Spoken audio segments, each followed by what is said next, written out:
Pemirsa, buntut kritik kontroversinya, Roky Gerung digugat ke Pengadilan Negeri Jakarta Selatan atas dugaan perbuatan melawan hukum.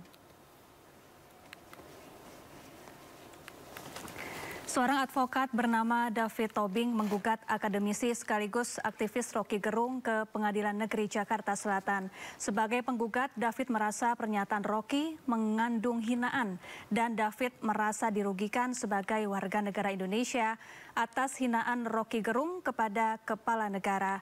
Ia juga meminta pengadilan melarang Roky menjadi narasumber dimanapun. Sidang perdana kasus ini rencananya akan dijadwalkan digelar pada 22 Agustus 2023.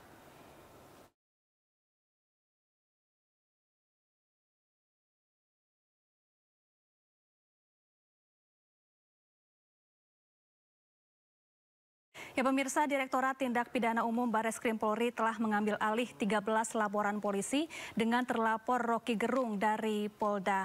Bareskrim kini tengah melakukan penyelidikan dan tidak menutup kemungkinan akan segera memanggil Roky Gerung untuk diperiksa.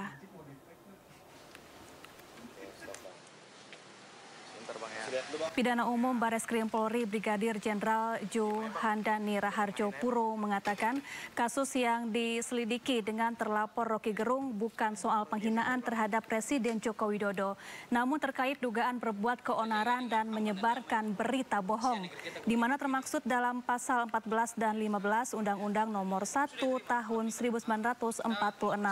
Ada 13 laporan polisi yang sudah diterima kepolisian dan 2 pengaduan masyarakat. Penyelidikan saat ini sudah dimulai dan tidak menutup kemungkinan akan memanggil Roky Gerung untuk diperiksa.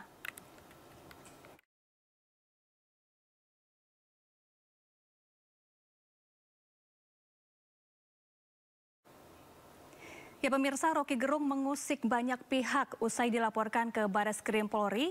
Kini Roky digugat ke Pengadilan Negeri Jakarta Selatan. Di Bareskrim Polri, Roky kemungkinan akan dijerat dengan pasal penyebaran berita bohong. Kita akan membahasnya bersama pemimpin redaksi Radio Trijaya. Sudah ada bersama kami Mas Gaib Maruto Sigit. Selamat sore Mas Gaib, apa kabar? Selamat sore. Ya, terima kasih sudah hadir bersama editorial Sindo sore hari ini. Ya. Mas Gaib, bagaimana Anda melihat kasus Roky Gerung? Ini Roky Gerung sudah meminta maaf, tapi nyatanya kasus hukumnya masih bergulir di kepolisian dan saat ini yang terbaru juga digugat ke Pengadilan Negeri Jakarta Selatan dengan dugaan perbuatan melawan hukum. Ya, jadi gini, memang ini kasus yang unik, menarik dan menyerap perhatian publik yang cukup tinggi ya. Dan Roky Gerung sudah menyampaikan permintaan maaf karena membuat gaduh. Harapannya sih selesai, cuman ternyata kan memang ada laporan, bahkan laporan sampai 13. Terakhir malah ada kabar 20 laporan dari berbagai daerah gitu. Dan yang terbaru, Roky Gerung akan disidang Selasa depan tanggal 22 Agustus kalau tidak salah, untuk perdata. Sementara hal yang terbaru juga, kasus Roky Gerung ini ternyata bukan kasusnya bukan bukan soal penghinaan pada presiden, tapi penyebaran berita bohong dan hoax. Ini ada dua hal yang dan semuanya di pool di Bareskrim. Jadi kita masih menunggu aja apa yang akan terjadi. Bahkan Bareskrim bilang tadi kemungkinan akan memanggil Roky Gerung juga untuk bertanya soal ini. Dan seperti apa nanti berita bohong yang dituduhkan ke Roky Gerung, hoaxnya yang bagian mana dari pidato dia di acara buruh kemarin, dan itu yang kita tunggu, apakah ketika dia ngomong cerita tentang IKN, apakah dia lagi pas bercerita tentang bahwa presiden menjajakan diri ke China dan ke beberapa tempat, kita nggak tahu juga gitu. Cuma memang ini cukup menarik, yang ramenya soal kalimat itu, 2 kalimat itu ternyata begitu dilimpahkan ke Bareskrim terkait dengan berita bohong. Iya, jadi senjata yang saat ini digunakan untuk menjerat Roky Gerung adalah pasal penyebaran berita bohong atau hoax. Kalau Anda melihat konteks pidatonya, apakah masuk memenuhi pasal tersebut, Mas Gaib? Apa ya, sebenarnya kan yang diceritakan, saya udah dengerin juga, walaupun cuma sekali dengerinnya. Yang disampaikan Roky Gerung kan apa ya, fakta dan penjelasan fakta sebenarnya. Mungkin yang penjelasan fakta itu yang mungkin akan kalau misalkan Presiden Jokowi datang ke China kan benar kan. Presiden Jokowi datang ke suatu negara menawarkan IKN kan benar. Tinggal penjelasan faktanya itu mungkin yang dianggap bahwa di sana dia menjajakan diri untuk mereka datang, atau ada kalimat-kalimat lain yang mungkin kalimatnya kurang enak untuk didengar, mungkin itu ya.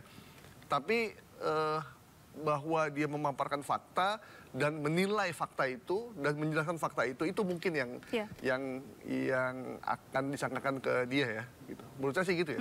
Lalu kira-kira ke depan apa nih tantangan penyelidikan maupun penyidikan dari kasus ini untuk membuktikan dugaan penyebaran berita bohong yang diduga dilakukan oleh Rocky Gerung? Jadi gini, harapan kita kasus ini tidak usah melebar terlampau jauh. Dalam situasi kita lagi seperti sekarang, satu, Rocky Gerung udah minta maaf. Betul. Terus ada yang melaporkan, ya sudah, tinggal proses hukum aja yang berlaku. Jadi tidak perlu lagi ada, misalkan ada demo yang dukung, ada yang bakar bendera juga kan. Kemudian ada yang mendatangi rumah Rocky Gerung untuk dilempari tomat segala macam, ya itu nggak perlu lagi, karena itu justru makin memperkeruh suasana. Kalau kita udah menyerahkannya ke hukum, maka ya udah selain hukum aja. Percayakan aparat hukum untuk memproses ini, bagaimana hasilnya, seperti apa yang dituduhkan, ya udah tinggal kita tunggu. Kan itu kan kalau kita bernegara secara berhadapan begitu. Jadi kecuali kalau kita nggak pengen ke hukum, jadi setiap ada apa gitu serbu gitu, ya itu beda lagi. Tapi kalau udah hukum ya sudah. Jadi kita tinggal tunggu bagaimana hasilnya, termasuk yang hari Selasa depan gitu. Yang perdata dan nggak main-main loh nih tuntutannya, tidak boleh tampil dimanapun sebagai narasumber orasi di kampus dan dimanapun. Itu kalau kita dengar kalimatnya kayak perampasan hak sih sebenarnya. Sampai sebegitu itu. Dan David Tobing sebagai pengacara memang ini bukan pengacara main-main, ini pengacara yang banyak memenangi kasus nih. Kasus konsumen terutama ya, soal apa tuh ya, kemarin soal parkir dia menang dan yang beberapa yang lain tuh. Jadi ngeri-ngeri sedap juga sih ini, kalau saya juga kaget ternyata banyak orang juga bertanya ke saya, emangnya bisa pernyataan itu diperdatakan? Bisa memang, di luar negeri juga ada gitu.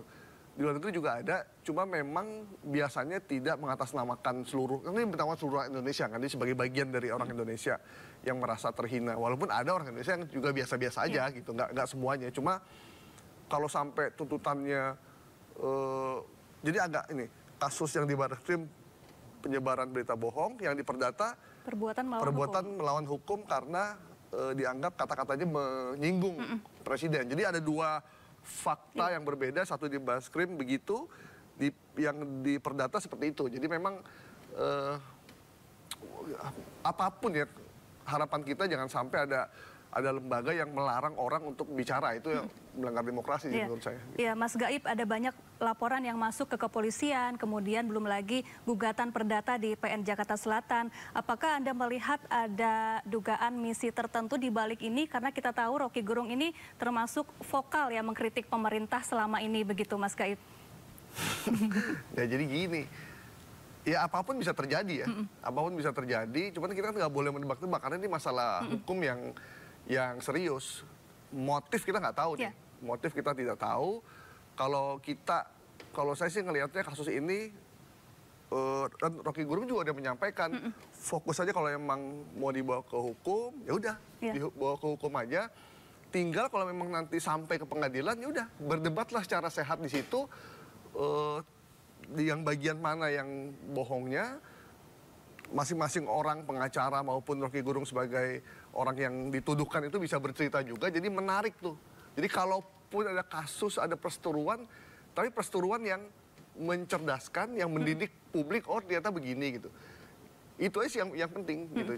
Kalau soal dugaan ya saya juga nggak begitu paham ya, apakah ada apa di balik itu semua. Gitu. Baik, terima kasih Mas Gaib Maruto Sigit, pemimpin redaksi Radio Trijaya, telah bergabung bersama kami di editorial Sindo Sore. Selamat beraktivitas kembali, salam sehat selalu.